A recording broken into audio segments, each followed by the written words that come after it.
Bankole, the market's losing a few points today. For many other stock exchanges, the markets are up because results are showing a lot of positivity. What's happening in Nigeria? Well, results are yet to start trickling in, even though we expect them very soon. I think it's today's result is as a result of what happened last week. But towards the end of last week, Thursday, Friday, and then at the beginning of this week, we saw a rally in the Nigerian Stock Exchange. Good news about it all is that it's not just on banking stock. We saw a lot of activity and positivity in stocks apart from, stocks out of banking sector.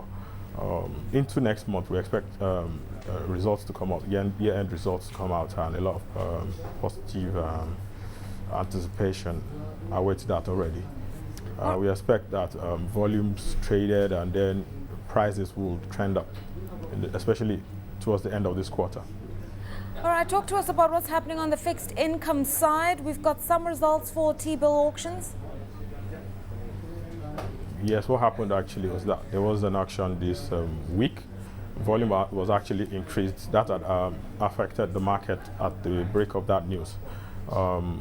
We experienced drops across all maturities. That's 91, 182, and then 360-day maturities. That's at the auction.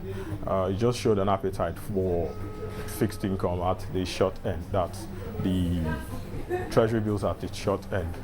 Even in the secondary market, we saw yields drop too, because these yields are quite attractive compared to other instruments in the market. Talk to us about bond yields and what we're likely to see just by way of trends in the yield curve. Yes, there's been a positive, an updrive in the yields on the bonds market, because it's month end. We've seen a lot of profit taking for bonds. It's been fluctuating all week, but it's closed. Yields have closed higher than what they were as at last week Friday, as I'm speaking with you. We expect that going into the next month, counterparties and other traders and other investors will show more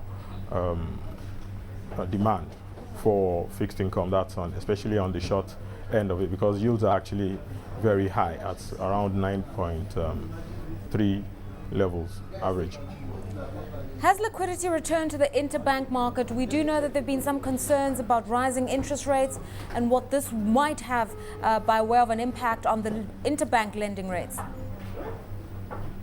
Okay, interbank rates had gone up to as much as 10.5, but what we've had today is that some funds came into the system, some London debt buyback repayments came into the system, and so we've seen a drop of about 200 basis points today.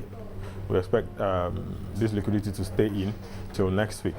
What would happen to that level of liquidity depends on how much FX is being sold by the Central Bank of Nigeria next week. And then basically other fixed income transaction as may happen. And finally, talk to us about the Naira and the exchange rate. We've seen a bit of strengthening on the part of the local currency.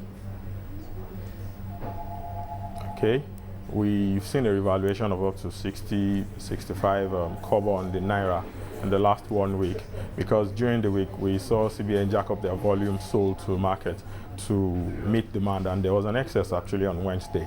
They had an excess, they had a premium over demand.